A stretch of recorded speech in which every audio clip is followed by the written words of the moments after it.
let's talk about Sombra. Sombra is a character that we thought was Anna. Not Not so the much. case. Yeah. No, she is much more elusive and mysterious and awesome. I cannot wait. This is the character that I've been the most excited for, and oh my God, Blizzard has done such an amazing job. They've just really, they believe in the intelligence of their community with these like little hints, and they are amazing. But full disclosure, the credit for all of this stuff is basically crowdsourced. 2,000 users on Reddit.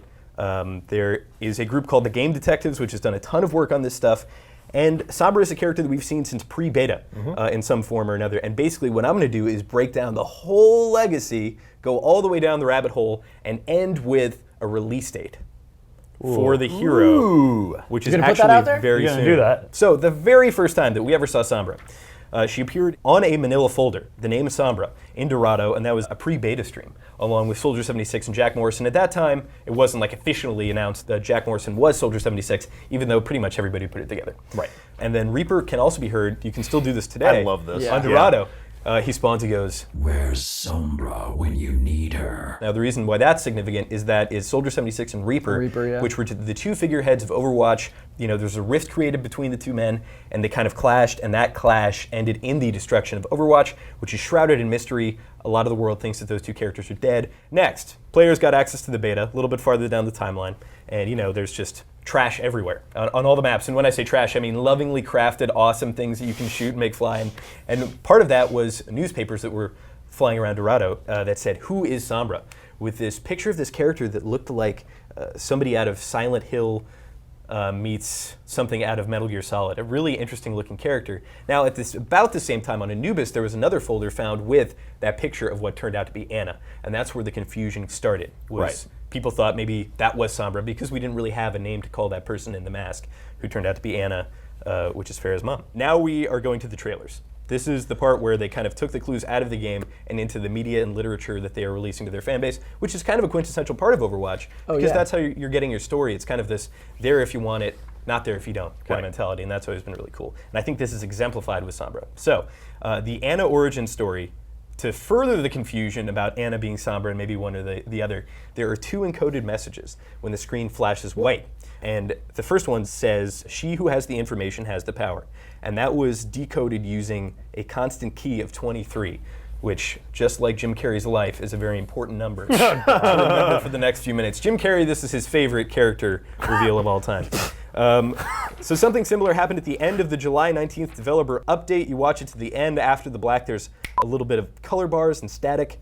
And knowing Blizzard, that's never a mistake. Redditors and just game enthusiasts everywhere kind of took to the challenge and were able to convert that into a QR code, which when scanned into an iPhone. I just want to jump in here and say, you guys saw where that came from. They were like, it was color bars, it was like pass-through filter, then digitized, then had these like code applied to it, then this, to form a series of pattern that when displayed properly formed a QR code. It was not like it was a one-to-one easy process. For all intents and purposes, that should be impossible to decipher. Yes. Kudos to those guys for figuring it out, and that is amazing. Just goes to show your identity is never safe. Yikes. So the QR code, which when read with a phone said translated to in Spanish, that was easy.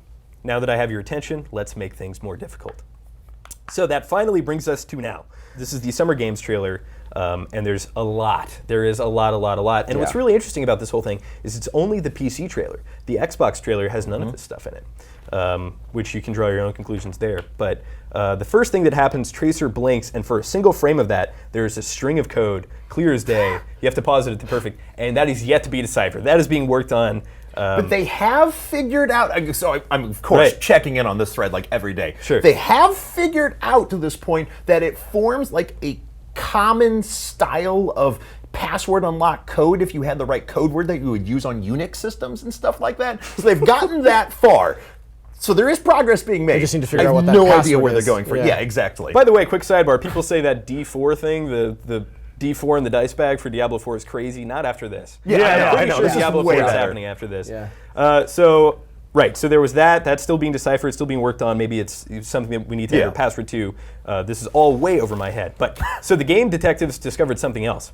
At various points in that trailer, there are little symbols and directions in the background when they're showing the skins, which, by the way, the trailer is fully functional. It's not form over function. They're showing all the new content. Right. And they seamlessly work this in there, which is just amazing.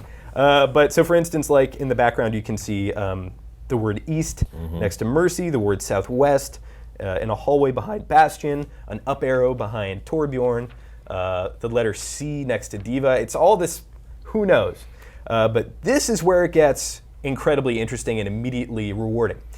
In that same trailer, when we're looking at Lucille Ball, there is a single shot of Lucio doing his new highlight intro, and he's kicking a ball, and in the background above the goal there's like this, I don't even know what to call it. It's kind of a mysterious figure, but at the same time, it's like an anomaly. It's kind of a silhouette. It's weird. It's like definitely not there by accident. Right, And it's yes. definitely not something that just kind of happened in the video post-process. It's definitely an in-game asset. And a lot of people, Sombra, by the way, means shadow in Spanish. So a lot of people are thinking, well, she's a hacker. Right. She's a stealth character, probably. And that's probably her in the background. And I said I was going to give you a release date for this character. So here we go. The number 23, Jim Carrey. Eat your heart out. That was the key that was used to decipher that very first encryption. If she were to join the Overwatch cast, she would also be the 23rd character. Yes. Right. And the Summer Games event ends on the 22nd. Dun dun dun. So my You're anticipation. calling it for the 23rd then. 23rd. But I not my idea, by the way. I am just the vessel through which Reddit and all of these people who are coming up with these theories, which so far have been very true and like pretty evident, and it's not just all tinfoil hat stuff. Like, they are saying the 23rd. I'm backing them. I believe. So here's where I'll do the boring part a little bit. I used to be a producer at Blizzard for a while and stuff like that. Now, typical release cadence for Blizzard and this team is much different than the other ones. We don't know exactly what their plan is going to be. My anticipation is that's when we're going to get concrete information. That's when we're going to find out about the character. I would be shocked if Blizzard is trying to set a precedent of releasing characters this quickly after Anna. I don't think that's also thought Anna sustainable. was coming after this season. That's true. I still maybe this is just knowing one of the teams at Blizzard and how we released characters and how much that took to put out there. I still, though, that would be incredibly ambitious because think about it. We're looking in 3 years, maybe there being 60 characters in this game. I don't know if that's sustainable necessarily. Sure. So, yeah. Also, I'd like to point out BlizzCon is right around the corner, and That's they true. announced a Hearthstone expansion is coming on the 11th of August. We just got the Summer Games thing. If we get Sombra, man, they're just going to have huge Warcraft month, 4, they're yeah. going to have Diablo 4, they must have World of Warcraft 2 there because they'll have nothing else to show. So, yeah, I would be surprised, but also, like, they just drop content with this game, and that is an amazing release cadence. I love it. As a content creator, it freaks me out because Kyle sends me a Slack message. I'm like, oh my god, it's happening. Yeah. And then I run over and I capture all this gameplay and I make all these videos and we throw together an episode. But at the same time, it's super exciting as a player. It's just the greatest. I know, I'm like walking to a meeting and 4 different people talk to me on the way about this new Overwatch stuff. I pull out my phone and send you a Slack message like, you see the new Overwatch stuff? By the time I'm out of my meeting and back, you're already on a computer making content. Yeah. It's crazy. Yeah. It is.